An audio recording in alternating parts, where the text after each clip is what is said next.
Highway पर बना Vasundhara resort का मामला फिर सुर्खियों पर। सुशील शुक्ला ने जिलाधिकारी से न्यायप्रिय आदेश पारित करने की अपील की। जिलाधिकारी गौरांग राठी ने एसडीएम न्यायिक रामदेव निषाद को जांच के दिए थे आदेश। सुशील शुक्ला ने मीडिया से रखी अपनी बात। उन्नाव से खबर। कानपुर लखनऊ हाईवे स्थित गदनखेड़ा बाईपास के पास बने वसुंधरा रिजॉर्ट का मामला फिर सुर्खियों में है। हाईवे पर बना वसुंधरा रिजॉर्ट की कीमत मौजूदा समय में करोड़ों में है और इस रिजॉर्ट पर आवास विकास कॉलोनी निवासी सुशील शुक्ला अपना और कमलापति इंटर कॉलेज के प्रबंधक सुरेंद्र वाजपेयी अपना कब्जा बताते हैं। मामले में पहले दोनों पक्षों की तहरीर पर कब्जेदारी और तोड़फोड़ की रिपोर्ट भी दर्ज की है। सुशील कुमार शुक्ला ने बताया कि बेटी की सास की मौत होने से वह परिवार सहित मुंबई गए थे और मंगलवार को जब रिजॉर्ट पहुंचे तो देखा गेट का ताला टूटा है। अंदर जाके देखा तो 3 महिला 2 पुरुष दिखे। पूछने में बताया कि प्रबंधक सुरेंद्र वाजपेयी के शुक्लागंज के रिश्तेदार प्रभात शुक्ला ने हम लोगों को रखा है। उनके मुताबिक प्रभात की 5 बीघा जमीन अलग पड़ी है और उनसे कोई लेना देना नहीं है। सुरेंद्र से कब्जे को लेकर न्यायालय में मुकदमा चल रहा है। तब डायल 112 पर फोन आया और पुलिस आई और दोनों पक्षों को कागजों के साथ कोतवाली बुलाया गया। वहीं वसुंधरा रिजॉर्ट में कब्जेदारी मामले की जांच के लिए उन्नाव न्यायप्रिय जिलाधिकारी गौरांग राठी ने एसडीएम न्यायिक रामदेव निषाद को जांच के आदेश दिए थे। फिलहाल जो भी किया जा रहा है, विपक्षियों द्वारा दबाव बनाने की कोशिश भी की जा रही है। सर, क्या मामला है ये जो वसुंधरा रिजॉर्ट का, जो सोशल मीडिया में हास्य का विषय बना हुआ है? मेरा नाम सुशील कुमार शुक्ला है और सुरेंद्र कुमार वाजपेयी से हमारा एग्रीमेंट हुआ था 2014 में और हमारा और भतीजे प्रभात शुक्ला के बीच में हुआ था। दोनों लोगों का आधा 10.5 बीघे जमीन था, 5.25 बीघा उनका था, 5.25 बीघा हमारा था।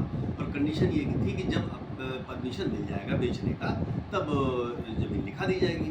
तो जब परमिशन को मिल गया तो आधी ज़मीन प्रभात को लिखा दी और जब हमारा लिखाने का नंबर आया तो ये आनाकानी और नौटंकीबाजी करने लगे।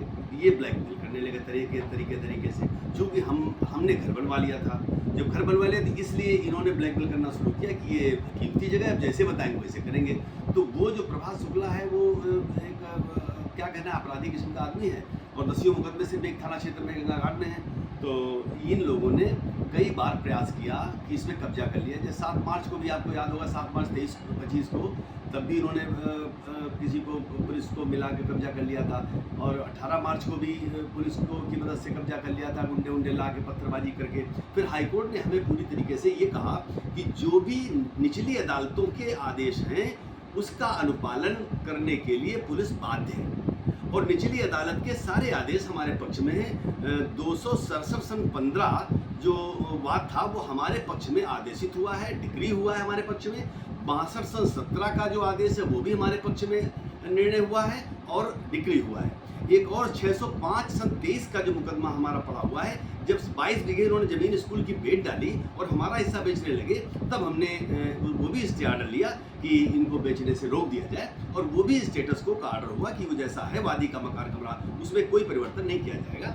लेकिन ये प्रभात शुक्ला सुरेंद्र कुमार वाजपेयी एक्चुअल में बढ़िया आदमी है, ये गंदा आदमी नहीं है, लेकिन वो प्रभात शुक्ला के इन्फ्लुएंस के कारण ये चाहे दबाव हो डर हो इसकी वजह से ये कर रहा है और उनकी नीयत खराब है जिसकी वजह से आए दिन नाटक होता है। भाई उनका हिस्सा अलग हमारा हिस्सा अलग, हमारे काम से कोई मतलब नहीं। या तो हमें वो आसानी से लिखा देंगे, बैनामा करा देंगे, या कोर्ट हमारा निर्णय कर देगा और कोर्ट के माध्यम से हमारा हो जाएगा। तो ऐसी कोई समस्या नहीं बची उसमें, तो इनको इसमें हस्तक्षेप नहीं करना चाहिए। हमारा न्यायालय से यही वो प्रशासन से निवेदन है कि इसमें हमको न्याय दिलाएं। सर, कल एक गोलीकांड का मामला सोशल मीडिया में वायरल हुआ। इतना प्रशासन होने के बावजूद ऐसी घटना घटित होना क्या? भैया ये दरअसल जो कुछ पत्रकार जो है प्रभात शुक्ला और मयंक शुक्ला जो उनका जो ग्रुप है उनसे इन्फ्लुएंस रहते हैं, तो वो अपने मनमानी जब उतनी फोर्स बाहर लगी है तो गोलीकांड कैसे हो जाएगा? भाई ये सोचने वाली बात है। और फिर अंदर अगर कुछ गोलीकांड हुआ तो आपको कैसे, किसी को कैसे पता चल गया कि वहाँ गोलीकांड हो गया, कोई मर गया, क्या हुआ क्या नहीं हुआ? पुलिस से पूछना चाहिए ना भैया क्या हुआ है। खाली हवाबाजी में इस तरह से चीज़ें प्रचारित करना ये ठीक बात नहीं है।